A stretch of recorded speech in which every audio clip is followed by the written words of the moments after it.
সাথে জয়েন করেছি। কত করে বলেছি বাবা মাকে, বাড়ির সবাইকে যে এখন আমি বিয়েটা করতে চাই, নিজের পায়ে দাঁড়াতে চাই, পিএইচডিটা করতে চাই, কিন্তু না, সবার একই মত, বাড়ির বড় মেয়ে এখন ঠিক সময় বিয়ে না দিলে বাকি বোনদের অসুবিধা হবে, আর কত কি।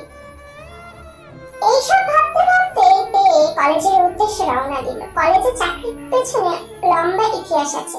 তে পরিবার একটু সেকেলে টাইপসে, মেয়েরা চাকরি করুক সেটা ঠাকুরমা ঠাকুরদার পছন্দ নয়। তথাপি চাকরিটা যখন তে পেল তখন বাবা মাকে অনেক কষ্টে রাজি করেছিল।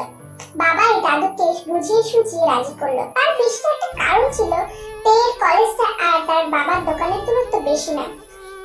সকালবেলা বাবার সাথে স্কুটারে করে দোকানে চলে আসে। দোকান থেকে 5 মিনিট হাঁটা পর তারপরে তার কলেজ শেষ করার পর বাবার দোকানে চলে আসে। বাবা তাকে রিস্কায় তুলে দেয় আর সে বাড়ি চলে আসে। এর বাবা কাকাদের পুরানো ব্যবসা, যদিও সবার দোকান আলাদা আলাদা। এর বাবা রেডিমেড গার্মেন্টসের দোকান, কাকার শাড়ির দোকান। এর আসল সমস্যাটা হলো এর জন্য এখন ঘন ঘন বিয়ের প্রস্তাব আসছে। পুজোর আর 1.5 মাস বাকি। আজকাল দোকানে সবসময় ভিড় থাকে। কলেজ থেকে তাই আর বাবার দোকানে না গিয়ে সে সোজা বাড়ি চলে আসে। সেদিন রাতে বাবা ফিরে তে আর ওর মার সাথে কথা বলল। আজ শৈবাল ঘটক আবার এসেছিল ওই আলাপটা নিয়ে। সাউথ কোরিয়ার ছেলে তো অন্য কোনো মেয়েকে দেখতেই চাইছে না, বারংবার তের কথাই বলছে। আমি বলি কি একবার অন্তত ভেবে দেখো, ইঞ্জিনিয়ারিং ছেলে বিদেশে থাকে, আশা করি ভালোই কামায়, বাপ ঠাকুরদার নাম করা বড় লোক, সব দিক দিয়ে ভালো, ছেলেটা শিক্ষিত ও রুচি সম্পন্ন।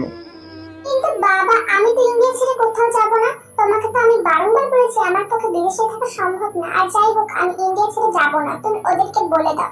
আমি তো বলেছি 2 বছর আমাকে বিয়ের কথা কোনো কিছু বলবা না।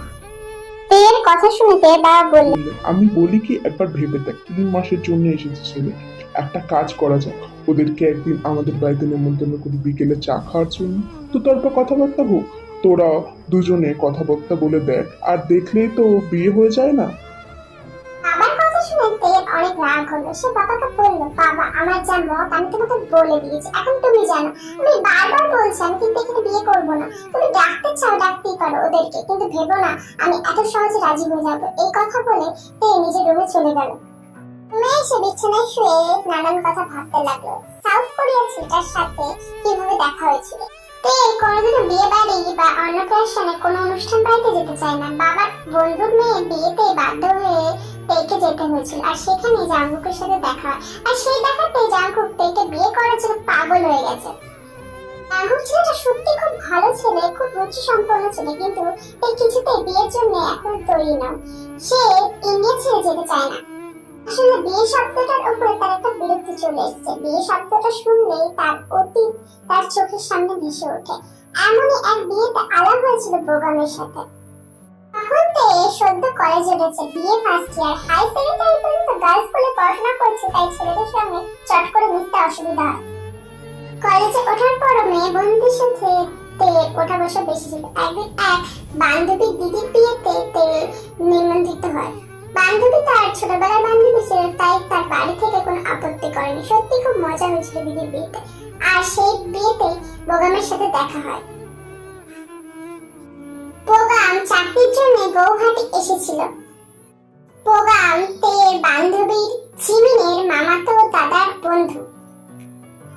বিয়ের দিন শুধু পরিচয় পর্বটাই সারা হয়েছিল। তে জানতো না সেই দিনই বোগাম তেকে মনে মনে ভালোবেসে ফেলেছিল। পরদিন তে কলেজে যায়, আর সেদিন জিমিন অ্যাবসেন্ট ছিল। কলেজ শেষ হওয়ার পর যখন বাড়ির উদ্দেশ্যে রওনা হলো, ঠিক তখনই রাস্তায় বোগামের সাথে দেখা। কোথায় যাচ্ছে এত তাড়াহুড়ো করে? তে প্রথমে খেয়াল করেনি, পরে বোগামকে দেখে বলল, ও আপনি? আমি তো ভয় পেয়ে গেছিলাম। কোথায় আর যাবো, ক্লাস শেষ করে বাড়ি যাচ্ছি। চলো কোথাও বসি, আমাদের কলেজের পাশেই তো একটা রেস্টুরেন্ট আছে। আপনি আমার বাড়ির লোককে চেনেন না? একটু দেরি হয়ে গেলে মা প্রচন্ড টেনশন করবে। পারলে বাবাকে ফোন করে দোকান থেকে ডাকিয়ে আনবে। আগে থেকে বলা থাকলে তবু আলাদা কথা ছিল। চলি বাড়িতে আসুন, একদিন মা বাবার সাথে পরিচয় করিয়ে দেবো বলেই বাড়ির উদ্দেশ্যে রওনা দিল। ঠিক আছে, তোমার ফোন নাম্বারটা তাহলে দিয়ে যাও। তে ওদের বাড়ির ফোন নাম্বার দিয়ে দিল।